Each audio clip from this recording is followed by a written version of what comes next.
Fala, sucesso! Tudo bem com você? Que gostoso te encontrar, bate-papo, trocar uma ideia, colocar o assunto em dia. E hoje, olha, muito importante essa conversa, tenho certeza que você vai gostar. Vou te indicar um livro de primeira. Mas antes, outro convite. Se inscreva no nosso canal, ative as notificações, deixa seu comentário, compartilhe o conteúdo com todo mundo para que a gente continue recebendo sempre convidados muito relevantes e muito legais. Todos nós enfrentamos perrengues na vida, desafios, dúvidas, vou ou não vou, fico ou não fico, mas eu vou te falar uma coisa. Muitas vezes, situações adversas produzem qualidades muito legais na gente. Esse livro aqui, você tem que ler. Tem que ler mesmo. Mar calmo não faz bom marinheiro. Quem escreveu? Temos o prazer de receber aqui no nosso podcast, no Fala Sucesso, Max Fercondini. Olá! Oh. E tem vinheta e tudo. Aí eu gostei. Gostou? Arthur, obrigado por essa apresentação maravilhosa. É um prazer estar aqui com vocês, falar com o público de vocês. Cara, eu tava pensando, caramba, eu vou conversar com o Max, tal, que legal. E aí eu comecei a puxar pela memória, e pelo menos pra mim, que te acompanho já há muito tempo, tal, de longe, eu pensei assim, eu acho que ele estava num mar calmo, se vivendo uma situação muito tranquila, e de repente falou assim, não, vou me jogar e vou viver aventuras que eu sempre quis viver. Porque você começou muito cedo. É verdade. 14 anos ali, brilhando intensamente na televisão, e aí você passa a viver aventuras incríveis. Foi mais ou menos isso que aconteceu? Foi mais ou menos isso, e especialmente porque eu tive... eu fui obrigado a sair da minha zona de conforto. Uhum. Por isso que o título do livro é Mar Calmo Não Faz Bom Marinheiro, porque na verdade a gente só cresce, a gente só aprende as coisas quando a gente está em situações difíceis, onde a gente revê os nossos conceitos, os nossos valores, os nossos objetivos, o valor que tem do nosso trabalho, da nossa vida. E no livro Mar Calmo Não Faz Bom Marinheiro eu conto um pouco das minhas aventuras, seja pelo céu, seja pela terra, seja pelo mar. E eu sou piloto privado de avião desde 2007, aos 22 anos eu tirei a minha habilitação como piloto e idealizei a minha primeira expedição para voar por todo o Brasil, pousando em tribo indígena, comunidade quilombola, ribeirinhos, sobrevoando Pantanal, Amazônia, Cerrado, os nível Pampas, hard. Nível hard. Caramba. A ideia de fazer a expedição sempre foi assim, de conhecer muito bem o meu país, né? Eu já apresentava o Globo Ecologia, então eu tinha um contato muito grande com isso. Foi ali que nasceu um pouco desse desejo também? Foi ali que eu me profissionalizei e entendi como funcionava a produção de conteúdo, certo, especialmente no audiovisual, mas voltado para o jornalismo. Uhum. As minhas expedições, as minhas duas primeiras expedições, elas foram exibidas na TV Globo, no sábado de manhã, no programa Como Será, e eram projetos onde eu idealizei, onde eu formatei para a TV Globo, justamente para cobrir o espaço onde a gente já não tinha mais o Globo Ecologia, era o Como Será ali como um programa, e a gente então discutia a mesma temática de sustentabilidade, projetos socioambientais e tudo mais. A primeira expedição foi muito legal, foi super bem aceita. Eu pilotei um monomotor pelos céus do Brasil durante 5 meses. Caramba. E eu pousava em qualquer pista, assim, foi muito legal. Foi uma coisa... Para quem é piloto de avião tem esse desejo de voar e desbravar, eu tinha uma liberdade tremenda. Mas foi na minha segunda expedição, o América do Sul sobre rodas, também exibido na TV Globo, que eu consegui ganhar novos horizontes. E aí já de motorhome? Já de motorhome. Nessa expedição eu percorri 21 mil quilômetros pelas estradas da América do Sul, passando por Uruguai, Argentina, Chile, Peru, Equador e Colômbia. Meu Deus. Numa viagem que durou 6 meses também. E eu pude fazer algumas coisas muito surreais para poder definir um pouco do que eu fiz. Eu ajudei a escavar um dinossauro de 90 milhões de anos, o fóssil de 90 milhões de anos. Eu escalei um dos vulcões mais ativos da América do Sul, que é o vulcão Vila Rica. Foram 5 horas de caminhada até lá em cima. Também caminhei sobre geleiras na Patagônia Argentina. Tive acesso a Machu Picchu, uma parte de Machu Picchu que não está aberta ao público, onde os restauradores ali estão trabalhando para poder preparar o terreno, né, para que as pessoas possam conhecer e visitar. Então, assim, foram coisas muito particulares e únicas que eu tive acesso. E aí, depois de ter feito o céu, a terra, eu falei, agora eu vou fazer a próxima expedição pelo mar, inspirado por aquele mar do Caribe ali em Cartagena de las Indias. Meu Deus. E eu falei, não, é isso que eu tenho que fazer. Então, comecei a me preparar, comecei a me eu tirei as carteiras, as licenças necessárias e comecei a ganhar um pouco de experiência para poder então migrar para o barco. Só que assim, eu pensava, Arthur, que eu ia fazer essa terceira expedição em 1 ano e meio.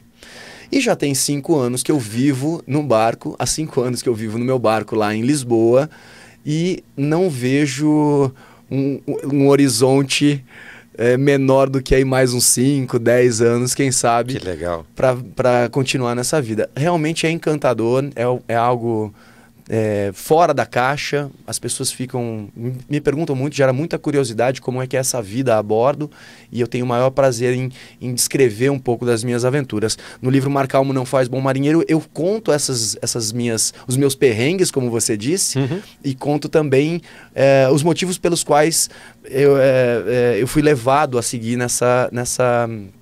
por esses mares, digamos assim. E aí, na minha experiência náutica, eu tenho mais de 20 mil milhas náuticas navegadas, sendo que eu já naveguei em Córcega, Sardenha, Ilhas Baleares, Estreito de Gibraltar, costa da Espanha no Mediterrâneo, no Atlântico, costa da França no Atlântico, English Channel, Inglaterra, Açores, aí no Caribe, Santa Lúcia, Martinica, Bonaire. Caramba. E Curaçao. Então, assim, são algumas dos melhores destinos aí para quem gosta de velejar, quem gosta de mergulhar, né? Bonaire é um destino incrível para se mergulhar também. Você falou desse horizonte que você não vê, assim, uma mudança no seu estilo de vida nos próximos 5, 10 anos. Depois desses 5, 10 anos, daqui 15 anos talvez, se você quiser se aventurar em ser um professor de geografia, você sabe tudo que no mundo inteiro, né, cara? Isso é muito legal, né? Você sabe que quando eu tava, Arthur, lá em Gibraltar é distante da gente, né? E a gente ouve falar do Estreito de Gibraltar nas aulas de geografia, exatamente, um pouco de história, talvez, e mas depois geografia, não mais, né? E nunca mais. Mas ali é um estreito muito importante, é o que conecta o Mediterrâneo com o Atlântico. O mar Mediterrâneo é o mar mais importante que a gente tem, um dos, né? Mas super importante, especialmente para a cultura ocidental, onde foi forjada, onde foi de onde influenciou-se muito a cultura que a gente tem, seja gastronômica, na arquitetura, na arte, toda essa riqueza que surgiu ali no Mediterrâneo. Foi por isso que eu decidi ir para lá e comprar o meu barco lá.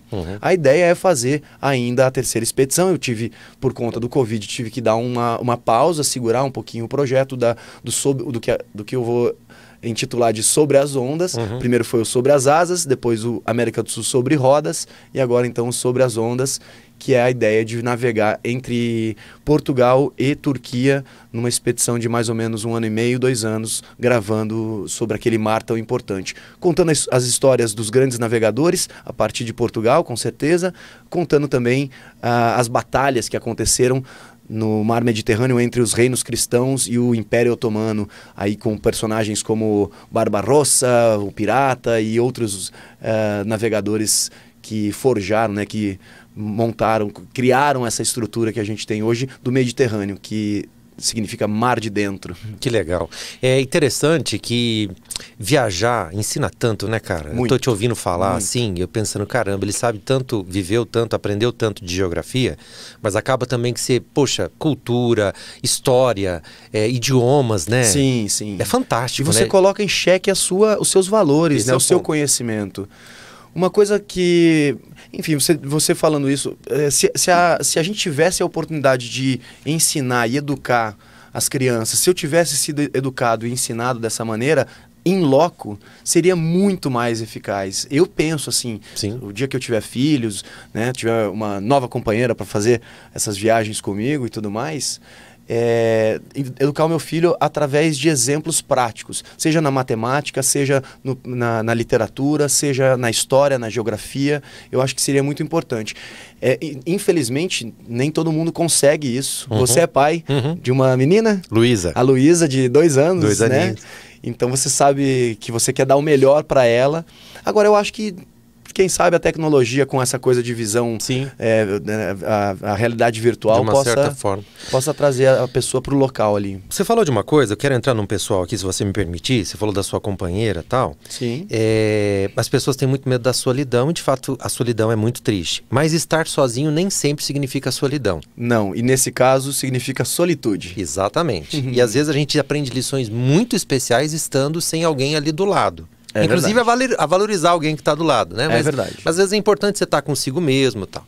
Como é que é viver? Como é que, quando eu digo viver, assim, a experiência de repente estar naquela imensidão do mar, sem celular, sem internet, sem ninguém para conversar, estar em paz e de repente reavaliar a vida, fazer planos. Você teve a chance de fazer isso muitas vezes no céu, nas suas viagens terrestres, terra. mas no mar deve ser muito diferente, né? O mar ele é um ambiente completamente hostil ao ser humano.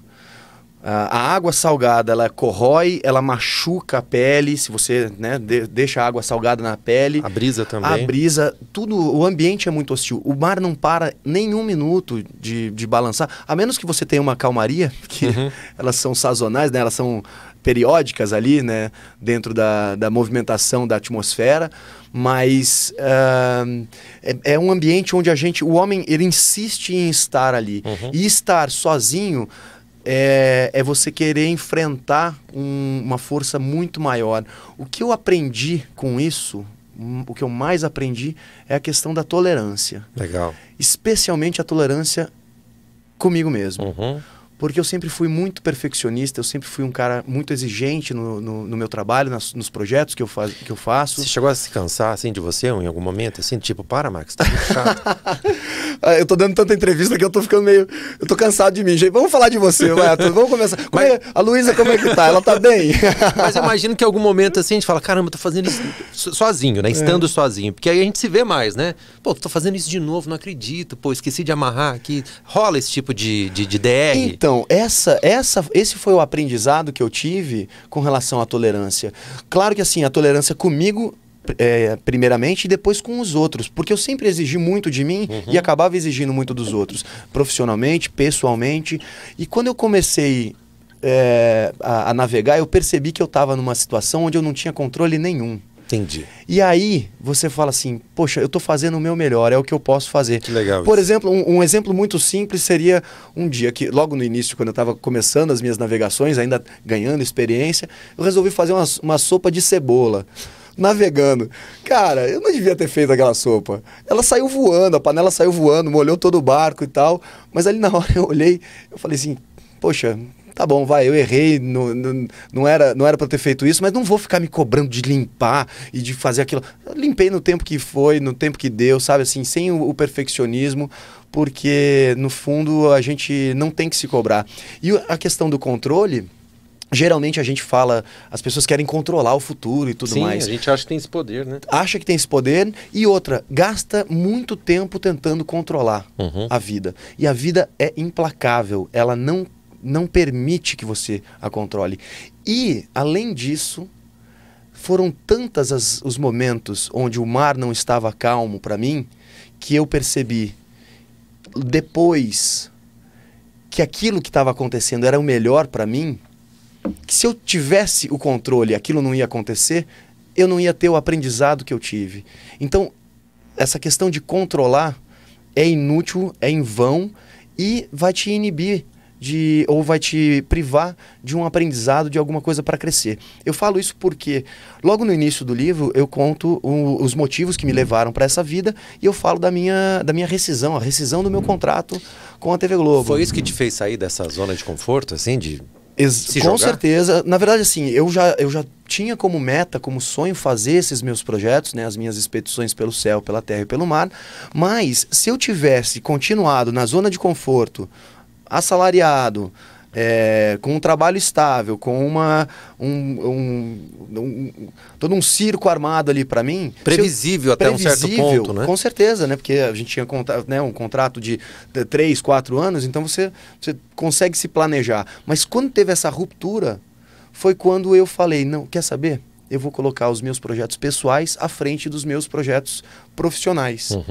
E isso é difícil a gente falar, eu sou um privilegiado por poder falar isso, pela condição que eu tinha, pelas circunstâncias do meu trabalho também, como há 20 anos como ator, mas no fundo, o que faz, se a gente começa a priorizar os nossos sonhos, né, o que a gente tem dentro da gente, o que a gente tem de desejo para a nossa vida, as coisas começam a conspirar. Então, assim, e a gente tem que buscar os caminhos, obviamente, não adianta você tirar os 2 pés daquele lugar que você está e colocar um pé aqui, um pé ali, e vai vendo se o terreno é forte, né, é sólido o suficiente para você, estável, para você migrar. E eu fui num processo como esse. Apesar de que a ruptura foi o clique ali, foi o estalo que me fez... E totalmente inesperado, Max? Foi totalmente inesperado. Porque para nós foi, né? A gente que sempre te acompanhou nas novelas, assistindo você também o tempo todo, você como apresentador e tal. Quando saiu a notícia, a gente falou, caramba, mas...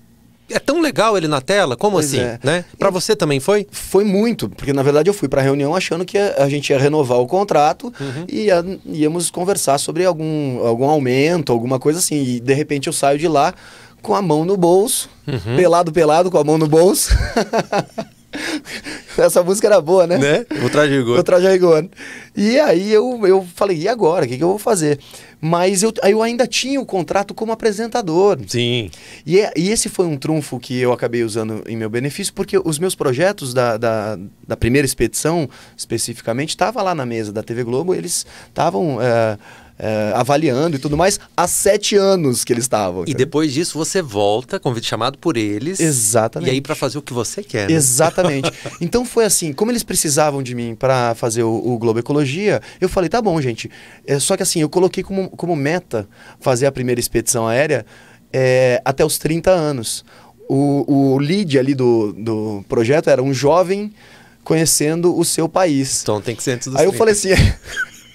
Eu falei assim, depois dos 30 eu já não sou mais tão jovem assim, então é melhor eu objetivar. E eu tinha as condições perfeitas para fazer a minha expedição aérea. Eu comprei o avião para fazer a expedição, nunca foi um luxo, nunca foi uma vaidade soberba, o que possa ser considerado, né? Mas era realmente porque eu queria ter a liberdade de ir para onde eu quisesse, a hora que eu quisesse. E por isso que eu me tornei piloto de avião, por isso que eu me tornei velejador, por isso que eu tinha, então, sempre essa chama dentro de mim para seguir pelos 3 elementos. Uma né? dúvida de quem quer um dia ter essas experiências também. O que dá mais trabalho? O brevet, a RAIS, para conseguir? O que é mais difícil? Pelo menos no teu caso, que deu mais trabalho? Olha, como eu tinha a carteira de piloto de avião, eu tinha um conhecimento teórico de navegação, né? Já bastante avançado. Entendi. A gente usa os mesmos... A mesma lógica. A mesma lógica para traçar, né? Especialmente nas provas, onde você é testado, onde o conhecimento é testado. No voo em si, você usa todo o equipamento hoje de GPS, a tecnologia mais de ponta que a gente tem. Mas o mar, ele é mais difícil. Certo. Por quê? O avião, você não decola o avião se tem uma previsão ruim. O barco, você quando inicia uma travessia do Atlântico, você simplesmente se joga num desconhecido que você não consegue prever. Você tem uma certa previsão do tempo ali para 7 dias, que você consegue ter, né, um acerto maior no que vai acontecer com o clima. Depois mais 7 dias, então 14 dias ali é uma janela pequena para atravessar o Atlântico de onde eu parti, nas Canárias, nas Ilhas Canárias, na África, em direção ao Caribe. Na primeira travessia foram 21 dias, na segunda 19 e na terceira 21 também. Ou seja, você está sempre à mercê das condições ali. Então, assim, voar é uma coisa que eu gosto muito, mas eu me sinto mais no controle. O mar eu controlo menos. Entendi. Caramba, experiência fantástica. Sim, sim. Agora, enquanto você falava também, eu ficava pensando aqui, nós estamos vivendo um período pós-pandemia, conflitos acontecendo em várias partes do mundo, tal, dificuldades econômicas. Não estou falando só do Brasil, mas em outras regiões também. Sei que teve em outros países, você percebeu isso, tal. Ou seja, as pessoas estão vivendo tempestades. Sim, sim. Né? E isso causa muita ansiedade. Que lição você aprendeu nas tempestades que você enfrentou de verdade, de repente ali no meio do oceano, que pode ajudar as pessoas, que de repente está até nesse livro? Novamente quero repetir para você, hein? Ó, Mar Calmo. Não faz bom marinheiro. Editora Insígnia. Vale a pena você conferir. Isso. Que lição você aprendeu que pode ajudar as pessoas hoje, que está aqui no livro, mas que você pode compartilhar com a gente nesse sentido? Olha, é difícil contextualizar de maneira genérica, porque cada um tem uma relação com a sua sociedade, né? A sua família, o seu lado pessoal. Para mim, o mar, ele é uma fuga, ele é um ambiente onde eu me coloco em xeque e tudo mais. Eu acho que as pessoas passaram, todos nós, e inclusive eu também, nós passamos por um período onde a gente não tinha controle e a gente teve limitações. O que eu percebo é que muita gente, nesse período, começou a dar atenção às coisas que realmente importam. Legal. Que é saúde, especialmente. Sem ela. Família e os seus sonhos mais íntimos, né? O seu interior.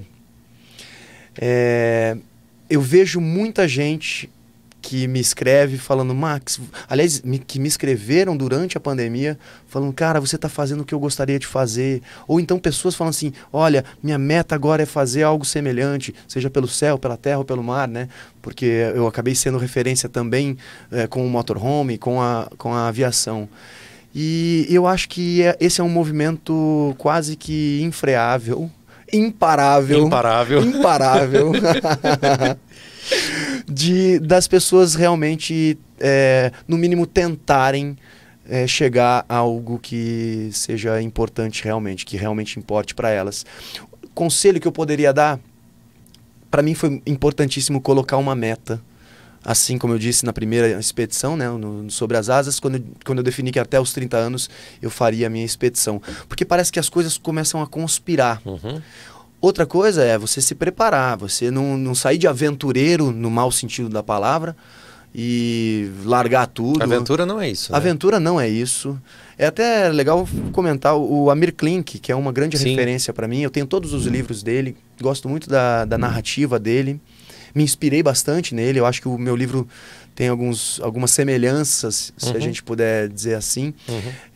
Claro que na medida do possível. Isso é muito legal, né? Exatamente. E ele não se considera um aventureiro, na verdade ele se considera um administrador, o que é muito legal. É um administrador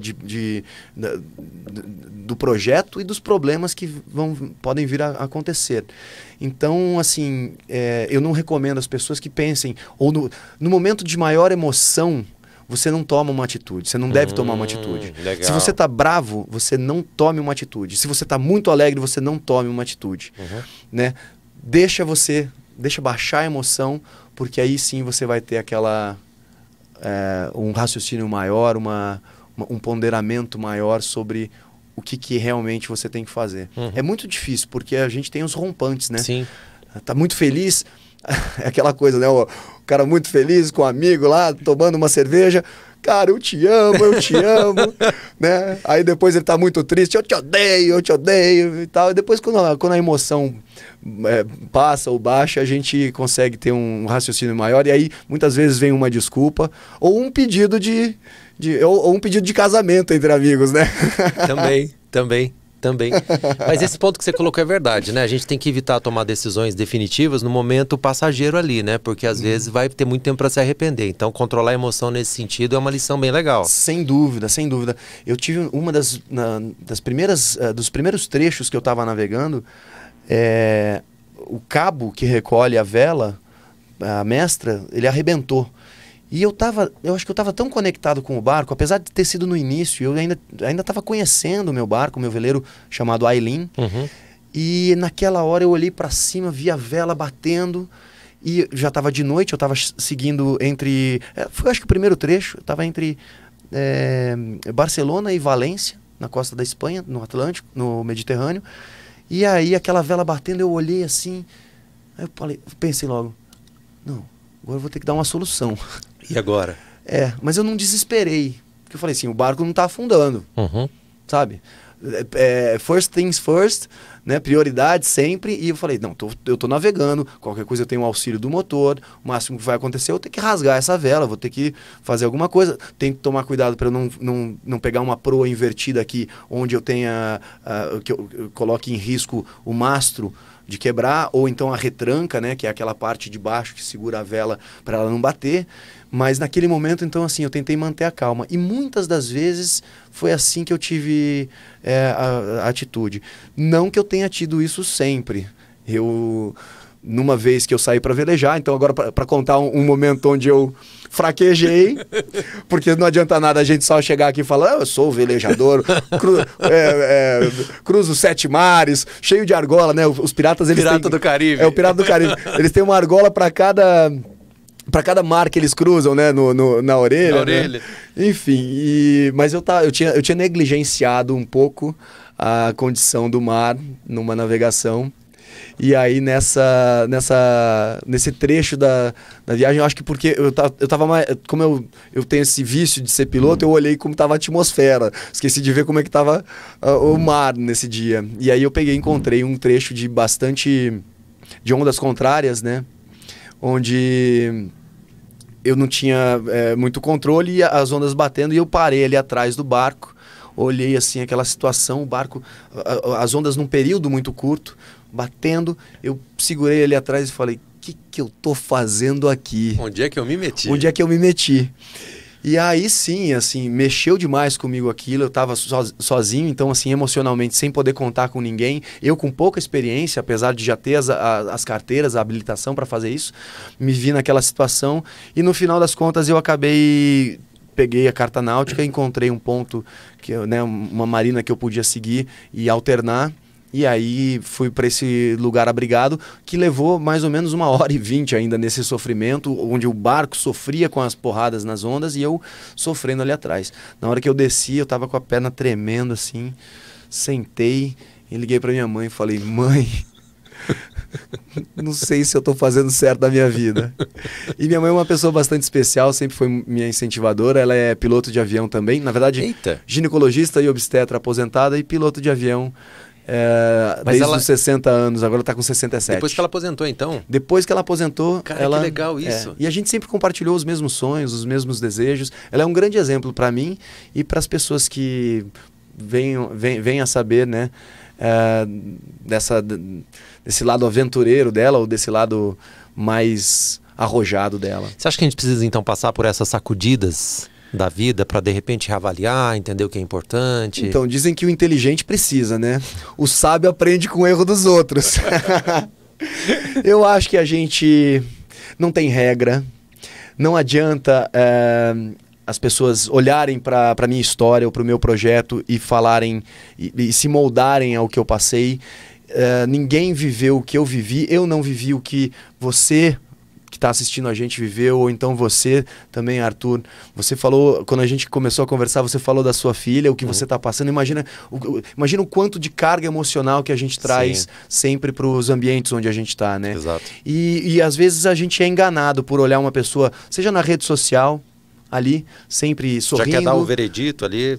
E na verdade a gente não sabe o que tem. Eu costumo dizer também que nós, né, cada um tem um mapa. Um mapa de conhecimento, um mapa de sentimento, um mapa de emoções. E eu não posso querer que você se encaixe nesse meu mapa aqui, porque eu não sei o que você conhece, não sei qual é o trecho, né, desse mapa que você conhece, quais são as partes que eu compartilho com você. E quando você entende isso, aí voltando à questão da tolerância, né, sendo tolerante com o outro, quando você entende isso, você respeita que o outro talvez não tenha navegado ainda por águas tão... pelas mesmas águas que você. Legal isso. Entendeu? Muito legal. Onde que surgiu? Em que momento surgiu a ideia do livro? Eu comecei a escrever o livro pelo último capítulo, pelo capítulo bônus, que é o capítulo onde eu descrevo o diário de bordo da minha primeira travessia. Certo. Foram 3, mas o primeiro foi o mais importante, porque foi a primeira vez que eu tive contato com o Oceano Atlântico em toda a sua extensão. A partir do momento que eu escrevi o diário de bordo, eu falei, cara, tem tanta coisa legal que eu vivi nesse primeiro ano, são 5 já, mas nesse primeiro ano vivendo a bordo, que eu posso, de repente, compilar em um livro, em uma história para ser contada, uma história real, a história da minha vida. Então, depois que eu tinha já o diário de bordo, eu peguei e comecei fiz uma escaleta das coisas que eu poderia contar. Então, eu comecei assim, o que me levou a seguir nessa viagem, né? Seguir nessas aventuras? Por que a aviação é importante para mim? Quais foram os momentos mais críticos que eu passei antes, durante e depois? Então eu fui elencando assim como uma escaleta, e o livro eu comecei a escrever. Até uma dica para quem gostaria de escrever: é legal você escaletar, porque você consegue ter uma visão geral de onde você está indo, para onde você quer chegar e o que você quer atravessar ao longo do texto. Legal. E também tem uma coisa muito útil nessa coisa de você ter uma escaleta, que é, às vezes você está escrevendo ali o seu um capítulo ou um trecho do livro e você não está conseguindo desenvolver a história, não está saindo, aquilo que você sentiu não está ali naquele texto, o texto não corresponde ao que você está sentindo, e aí você então muda de trecho, muda de capítulo, vai para uma parte onde então seja mais corriqueira, que seja mais fácil para você desenvolver. Isso me ajudou bastante. Eu escrevi esse livro praticamente em 5 meses, encaminhei ao meu editor, que é o Felipe Colbert, da Insignia Editorial, minha editora, e a partir de então ele foi me orientando, falando: Max, olha, fiz umas sugestões aqui, umas correções de palavras repetidas e tudo mais, e fomos trabalhando o texto para chegar nessa versão final de edição. Depois tive revisão de texto, uma preparação de texto e uma revisão de texto com parte de correção de erros de português, aquelas coisas todas. Concordânciazinha mudar ali e tal. Exatamente. E eu acho que no final eu levei, vamos dizer aí, uns 9 a 10 meses. Então 5 meses de trabalho duro em cima do texto, de contar a história e depois de lapidar aquilo. E assim, eu tenho recebido tanto carinho das pessoas, dos meus leitores e leitoras que já estão maratonando meu livro. Tem gente que fala nas minhas redes sociais: Max, olha, maratonei o seu livro. O outro falou para mim que chegou cansado do trabalho, mas começou, não conseguia parar de ler. É uma leitura saborosa mesmo. Eu acho que sim. Eu tenho, assim, eu sei os pontos mais de maior emoção no livro. Eu gosto muito da forma como eu consegui compor essa história. Mas eu fui surpreendido por algumas coisas. Tem coisas que eu escrevi no livro que eu não dei aquela importância ou profundidade que as pessoas estão dando agora. Uma coisa é você arquitetar um texto, né? Você montar a estrutura de um capítulo, a estrutura de um parágrafo. A outra coisa é a pessoa absorver aquilo e fazer e tocar. E aí, para citar um trecho do livro que tem repercutido muito nas redes sociais e que até eu me surpreendi com o que eu escrevi, tem um momento que eu estava navegando ainda no mar Mediterrâneo, no início da minha navegação, e eu olhando assim aquele mar, eu escrevi que, de repente, eu percebi que a vida pode ser resumida a uma gota no oceano. Mas só quem conhece a profundidade do mar sabe que a resposta não está na superfície. Caramba, legal isso. E isso repercutiu de uma maneira e fez um sentido maior para mim depois de eu perceber o sentido que faz para as pessoas. É isso. A vida é uma gotinha d'água, um grãozinho de areia. Mas no mar, né, que é tão profundo, tão denso, tão rico, tão diverso, às vezes só quem mergulha vai fundo, vai encontrar a resposta.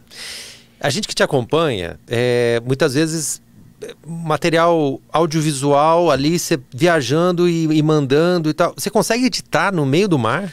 Consigo. Eu não enjoo mais, né? Antes, quando eu era mais novo, eu enjoava pescando com os amigos. Não, eu enjoo no carro, porque às vezes quando eu começo a olhar a internet, ler alguma coisa no carro, eu já começo a enjoar. Ler eu não consigo ler no carro. Você consegue editar no mar? Eu consigo editar, e eu acho que quanto mais tempo eu fiquei no mar, mais o meu corpo se adaptou, né? O labirinto e tudo mais. Tem gente que tem labirintite crônica, né? Não consegue mesmo, porque eu já ouvi relatos de gente que se esforçou ali para estar nesse ambiente hostil. Mas eu acho que por dormir todo dia, toda noite, no meu barco, eu me adaptei. E eu gosto muito de cozinhar. Eu cozinho todos os dias para mim. Na primeira travessia, inclusive eu conto, porque o casal que me acompanhava, o Beto e a Sofia ficou enjoada o tempo todo, não tinha como ela descer para cozinhar ou para fazer qualquer coisa. O meu amigo não cozinhava e aí sobrou para mim. Eu fui intitulado ali o cozinheiro-chefe da travessia do Atlântico. Mas é uma coisa que eu faço com muito prazer. E aí, assim, nesses momentos, às vezes vem aquele princípio de mareio, né? Como que é? De enjoo, assim, mas muito controlado. E aí eu já começo... É uma coisa meio física, não sei ainda como descrever, mas é uma coisa assim de meio que tampar o... Sabe assim, com a respiração eu consigo meio que controlar ali o corpo. Vou tentar isso. E obviamente, assim, se eu... já aconteceu, também posso dizer que já aconteceu um dia eu estar mais indisposto, às vezes porque pela ingestão de bebida alcoólica, também. Um vinho, alguma coisa, ou o cansaço, a exaustão do corpo, o corpo ele fica mais pesado, mais relaxado, e aí você não consegue, você fica mais suscetível a ficar mareado. E nesse caso, assim, sim, para tudo, vai lá fora, toma um ar, vê uns golfinhos passando, e a vida marinha é sempre presente, né? Tem sempre, quase todos os finais de tarde, ou durante o dia, assim, tem a presença de golfinhos, né? Muitos peixes voadores também se suicidando no deck do barco. Mas tem bastante distração. Que legal, cara. Que legal. Ô, Max, vamos fazer aqui uma brincadeirinha? Vamos. Pode ser? Ping-pong? Vamos, eu confio em você, Arthur. A primeira coisa que vem na sua mente, a primeira resposta. Olha que eu tô com uma mente fértil esses dias. Então vamos começar leve. Melhor culinária desses países todos que você passou? Mediterrânea. E eu gosto muito de camarão, eu gosto muito de frutos do mar. Lugar inesquecível? Inesquecível... Colo da minha mãe. Uhum. Um medo? De ficar incapacitado, ou dependendo, né, de equipamento médico, de equipe médica ou de auxílio para poder fazer as coisas básicas. Viagem na maionese é? É essa a pergunta, né? Não, viagem na maionese é você estar com os amigos e se permitir. Viajar na maionese é se permitir. Sem crítica. Completando a frase, voltar para casa é? Compartilhar. Você tem que escolher agora, você está em alto mar, você precisa fazer uma escolha. Papel higiênico ou internet? Eu achei que você fosse fazer aquela piada do cachorrinho. Só você tá com seu cachorrinho. Você sabe essa piada? Não, qual é? Eu não sei se eu posso contar aqui. Fica à vontade, ué. Não. Depois a gente edita. Se você não quiser contar também, fica tranquilo. Você tá em casa, aqui você manda. Essa eu não posso. Então, o cachorrinho que chama o Nabu. Mais ou menos assim, eu não vou contar também, senão eu vou estragar a piada, mas... Completa aí embaixo nos comentários se você conhece a piada. Eu não conheço, então depois ele conta. É que você tá se afogando e o cachorrinho, você leva ou você deixa. Aí tem gente que fala que Nabu nada, né? Na bunda nada, né? Acabei revelando, mas deixa pra lá. A pergunta é... Você tem que fazer uma escolha. Internet ou papel higiênico? Olha, eu já fiquei, sem querer estender, que é um ping-pong, eu percebi, mas eu já fiquei, nos 21 dias, foram 3 banhos que eu tomei. Então, assim, se eu puder escolher, estando sozinho, eu prefiro ter internet. O papel higiênico a gente vai ali, dá uma baixadinha ali, joga uma água. E como a internet você pede um papel higiênico. Exatamente, aí pede um aplicativo aí que traz, né? O que é mais difícil? Mudar a direção do seu barco em meio a uma tormenta ou a informação errada de que você é de São Vicente? Como é que vocês... Olha só. O que dá mais trabalho? Olha só, até hoje eu não consegui mudar a informação de que eu nasci em São Vicente, que eu não nasci, eu nasci em São Paulo. Mas isso surgiu porque o Faustão, uma vez no programa... Olha só o peso que tem o comunicador Faustão e o programa... Essa fera aí, bicho. Isso aí, Ô, louco, meu! E ele falou isso uma vez quando me chamou no palco. E ali nunca mais eu consegui tirar do Wikipedia. Eu já entrei no Wikipedia lá, o Wikipedia, né, para mexer naquilo e não consigo tirar a informação. Pessoal, me ajuda aí, vão lá, corrijam, por favor. Porque tá difícil de tirar essa informação. Mas a outra coisa seria mudar na Tormenta? Isso. Ah, não, aí é mais fácil. É mole. E eu diria também, é mais difícil lançar um livro do que cruzar um oceano, viu? Ó, vamos juntos aí colocar esse livro best-seller entre os mais vendidos. Já que estamos falando de Fausto Silva, ainda no nosso ping-pong, Max Fercondini, a pizza Dercy Gonçalves é a missão mais difícil que você teve que encarar? Como é que vocês sabem essas informações? Quem que Você foi visto, Max. Eu fui visto? Como é que vocês sabem? Ah, então tá bom. Ah, vocês são tudo... Vocês radialistas são todos da mesma panelinha, é isso, né? Será? Não, a pizza Dercy Gonçalves. Era Dercy mesmo, né? O nome da pizza. Agora eu já nem lembro como que era a pizza, mas era Mostarda. Mostarda, assim, não foi, vamos ser político, né? Não foi a melhor pizza que eu provei lá. Normal, né? Normal. Acontece. A gente não acerta sempre, né? Então... Já que estamos na televisão, e essa é uma parte muito importante da sua vida, você já contracenou com alguma atriz que tinha bafo, Max Fercondini? Vocês estão querendo me ferrar, né? Pra eu falar nomes aqui. Não, você fica à vontade. Pode ser só o sim ou não. Não existe atriz da Globo com bafo. Não existe. Não existe. Olha só. Gente, tem que ler, muito legal. Tenho certeza que vai ser não somente esclarecedor, como também vai te ajudar. Você vai acompanhar essas aventuras. Aventuras não, tudo planejado. Tudo planejado. Pelos lugares maravilhosos que o Max passou. E olha, muitas lições também, vale a pena. Editora insígnia, Mar Calmo não faz bom marinheiro, né, Max? Arthur, muito obrigado pelo espaço aqui. Adorei bater esse papo contigo. Que bom. Muito legal mesmo. Espero que o público aí tenha gostado. Quem quiser comprar o meu livro pode acessar o meu site maxfercondini.com/livro. Acho que vai estar aqui nos comentários depois, né, na descrição do vídeo. E também pode comprar pela Livraria Leitura. Queria agradecer aos meus apoiadores, que são a Hangar 33, o site Bom Barco, Magma Yachts e a Livraria Leitura, que vende com exclusividade agora no lançamento. Tão legal, tão importante quem apoia a cultura. Exatamente. Que bom que vocês permitem que a gente agradeça aqui. Não, sempre.